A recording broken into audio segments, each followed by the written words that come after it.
we only got a few more days to go, but man, Kang dumped a giant bunch of leaks on it, so spoiler alert, guys. If you wanted to be surprised at next week's event, maybe don't watch this video, maybe you want to skip this one, because Kang has a very reliable track record, and he dropped a bunch of exciting stuff between Apple releasing their own branded wireless chargers, the telephoto lenses being much better on the 12 Pros, so there's lots to dive into. Let's begin.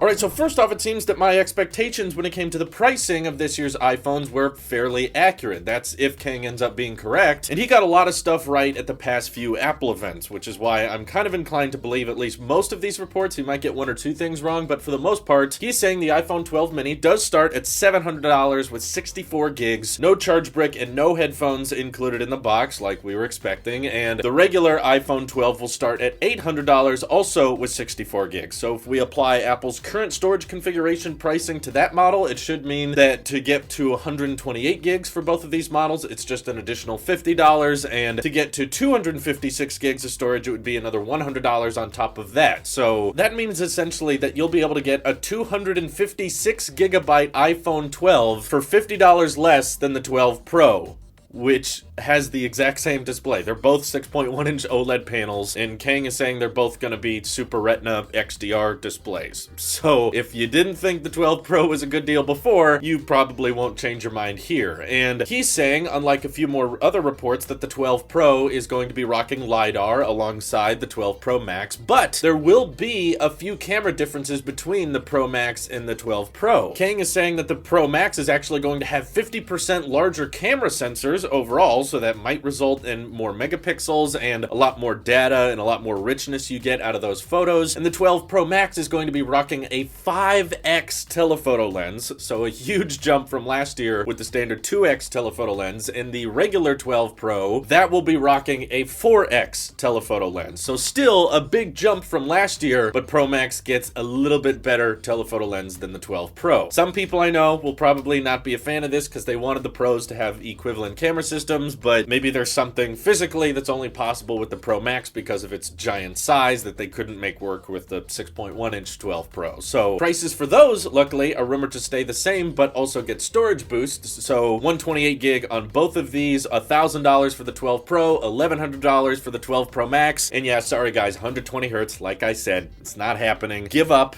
just abandon that hope. It's not gonna happen, and try to focus on the good, because we're getting a lot of good things here today. All these new iPhones, from the 12 mini all the way up to the 12 Pro Max, should be rocking faster wireless charging, which is good. Kind of like how when Apple ditched the headphone jack, they introduced AirPods. Seems like Apple is working on these new MagSafe and MagSafe Duo wireless chargers. So no, this is not AirPower, guys. Like I said, AirPower's dead. Get over it. It's not coming back. And if anything, these MagSafe charger leaks that Kang is dropping at the last minute are kind of evidence that Apple is not planning on reviving AirPower, because if they were, this kind of defeats the whole point. So if you remember a few months back, I reported that leak of the metal ring around iPhones that we were finding in leaked images, and that would be used as a magnet to automatically attach your iPhone to Apple certified wireless chargers. So they're still technically Qi, but Apple needed to go a little bit above and beyond, of course. They couldn't just make their own basic Qi charger. They want theirs to be a little bit special so they can charge an extra $100 for it. And Kang is saying there's two versions of this charger. One is just for one iPhone alone, and your iPhone will basically magnetically snap into place on this charger, which will keep it secure and charge it at the 15-watt wireless charge rate, which is cool. And then they'll also have MagSafe Duo, which will be able to charge two devices at the same time. But given the fact that we didn't really find that metal ring leak in any other Apple hardware products, it's not in AirPods, it's not in Apple Watches, that likely means that MagSafe Duo will pretty much only be good for charging two iPhones at the same time, which is cool. Someone like me and my wife would appreciate that. We want to charge both our phones at the end of the day, but don't expect that MagSafe Duo thing to work with the Apple Watch or AirPods. Well, I guess AirPods do support regular Qi charging. They're just not going to have the snap-in-place feature that the iPhones are getting. So either way, though, he didn't want to go too much in detail on price because it's Apple and this is a wireless charger and it has some fancier MagSafe tech in it that helps the iPhones lock in place. I would expect them to be pretty expensive, so I'm going to expect around $100 for the MagSafe charger and maybe $200 for MagSafe Duo. If you think that's crazy, just keep in mind that the standard Apple Watch charging dock thing is like $80, and that's not even that crazy. So Apple making their own wireless chargers, yes, expect them to be expensive, and no, they're not AirPower. And the point is, the magnets help them align perfectly with the wireless charger. So that kind of defeats sort of the whole method of charging they were going for with AirPower. So if they're putting in these magnetic rings in these MagSafe chargers and in the new iPhones, in my opinion, I hope that can convince all of you AirPower is not coming back. Also worth mentioning, because some people actually care about this, I don't know why, but yeah, the 12 Pro and 12 Pro Max, they're getting millimeter wave 5G, and the regular 12 mini and iPhone 12, those are getting the basic 5G, the one that technically counts but isn't, gigabit speeds. And the color options seem to be fairly basic for the Pros as well. They're ditching midnight green. I apologize, I know. So many of you like that green color, but I guess they're dropping that in favor of that navy blue option that's been rumored for months now. And they're also going to be updating space gray to be more of the graphite color to match the new Apple Watch Series 6 that came out. So if you dig that graphite option, then we're getting that on the bigger iPhones this year. And also, of course, you're still getting gold and silver. So pretty basic when it comes to the stainless steel iPhones. And then with the regular iPhone 12 and 12 mini, they're actually dropping a color from last year. So you're still getting the basic black, white, red, and green. So you're getting kind of that lime green color that's probably going to match the iPad Air 4 pretty well. But then they're also bringing back the sky blue option from the iPhone XR days, which I'm actually a big fan of. So they're dropping that violet purple option, maybe because it wasn't too popular. Personally, I'm fine with that. I didn't really dig the purple color anyway, so just as long as we can still get red, which I'm a big fan of, I'm happy with it. So only 5 colors for the entry-level iPhones this year. And Kang also dropped some interesting release dates on when pre-orders are going to start and when first deliveries will initially begin as well. And they're kind of all over the place. It's kind of confusing, but yeah, essentially we were correct in assuming that the first iPhones coming out will be available for pre-order on October 16th, which, oh my god, that's in just a week from now. We don't even have to wait that long. However, the 2 iPhone 12s that are going to be available for pre-order are both the 6.1 inch options. Okay, so the $800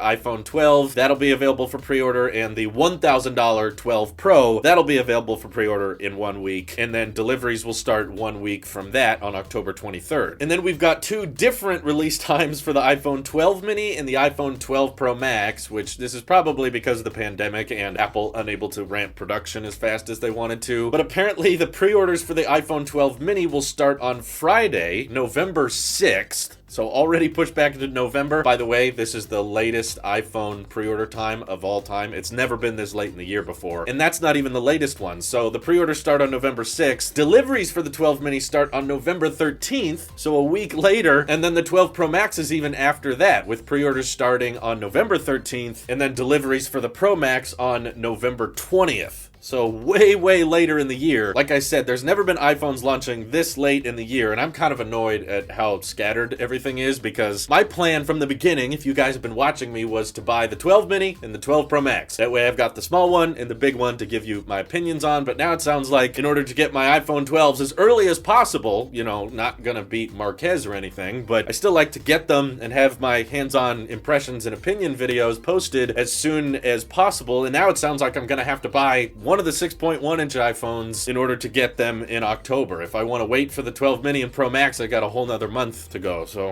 luckily the wait should be almost over. But yeah, thanks and shout out to Kang, who is dropping all this information. For one, I was really impressed to find out that the telephoto lenses on the Pro and Pro Max are going to be better than we thought. I'm happy to hear that, because we weren't really hearing much about those cameras as of lately. And hearing that the Pro Max is going to have larger camera sensors that can capture more detail and things makes me feel like the Pros might have a few added features over the regular 12s that people might justify a little bit better. The 128 gigs of storage, there's rumored to be 6 gigs of RAM as well. Those updated cameras might be pretty decent selling points to some people, just being able to zoom in so far, and the fact that the regular iPhone 12 and 12 mini can't do that. I don't know. I still think that out of this whole lineup, the 12 Pro is by far the worst deal. If they had to drop one of these iPhones, the 12 Pro, by far, get rid of that thing. It just has so much in common with the regular iPhone 12 and the fact that for less money, you can get twice the storage on the regular iPhone 12 and you're still rocking the same display. I don't know, maybe they can give the 12 Pro some extra battery life improvements there. Or I'm sure, because this is Apple, they're gonna end up giving you Apple One Premier service for 3 or 6 months with the Pro series, but only Apple individual plan with the regular 12 series. I don't know, they'll do something stupid like that. But yes, just as a reminder, Kang almost got everything right about the last Apple event, and he was spot on with all of his leaks there, and he's kind of famous for doing those last minute leaks of reporting things just a few days before the event, which is why it's probably reasonable to assume Kang is someone in marketing who's, you know, getting all this information soon. But I hope he's right. It sounds kind of interesting. I can't wait to see these new MagSafe chargers, and I can't wait to see all of the zoom and telephoto you can do. Also, he mentioned the ultra-wide lens on the 12 Pro Max being more enhanced, so it's possible on the Pro Max you're gonna be a little bit even wider angle than the regular 12 Pro. I'm just actually somewhat excited. I can't wait to see what Apple announces. But what are you guys most excited for? Feel free to let me know. This is your Apple Sheep here. I'll see you in the next one.